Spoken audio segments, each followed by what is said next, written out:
Right, here we are. Hunter GLS, sympathetic restoration. It's actually a pretty good car. Been off the road for a long while. Suspension turrets were rusted out. Someone cut them out a long while ago and got all the panels under the sun to fix them, but never had time to do it. So it's now here for some work.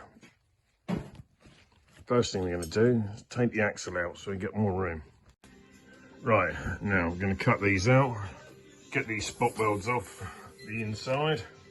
Right, drill through the spot welds, pull it off.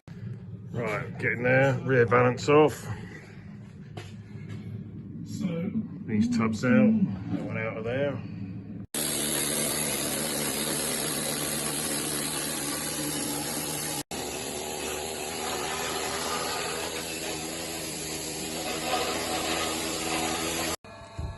Right, I've decided, because it's going to be these bits in there, a bit crimpy around the edge, and those bits there.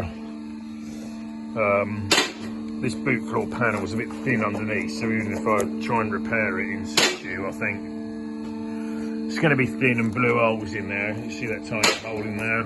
So, seeing as the previous owner went from great pains to get a new old stock boot floor, I think we're going to use the boot floor.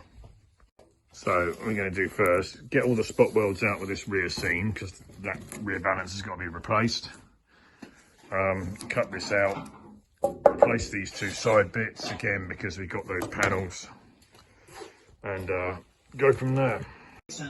Right, so we got here, taken all the pockets out, cleaned up all the spot welds, drilled up what's left of all the bits on the sides. Got those bits off the back edge. Sorry if this looks a bit quick and it might not make a lot of sense, so I'll take another view. Right. This is what you're looking at. I'll try the skinning again. Pains me to do this.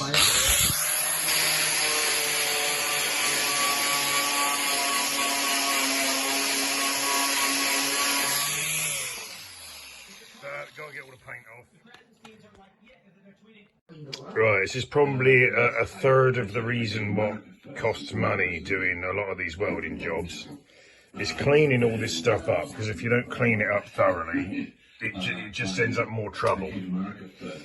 Spotting the welds on is the least of the thing. It's getting all this clean so it's nice, then the welds take better, makes a better job, and it's easier to clean up.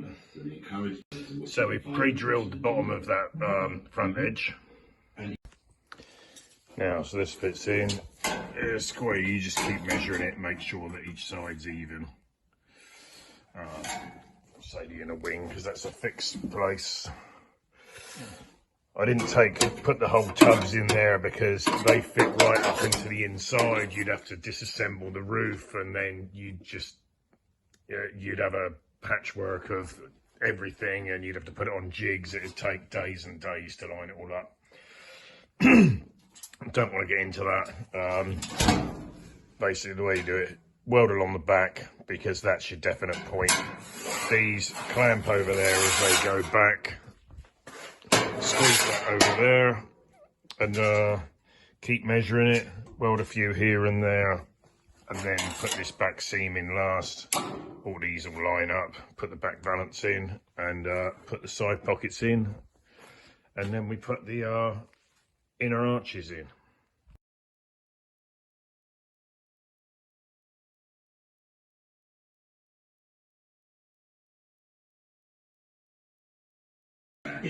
Right, renewed that bit because it was horrible, and a bit on the corner.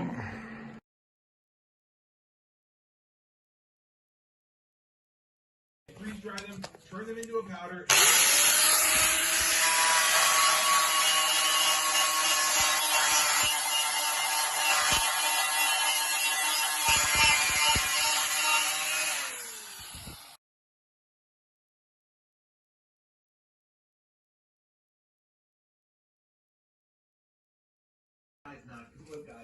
Alright, Just got to make a little bit in for this inner arch.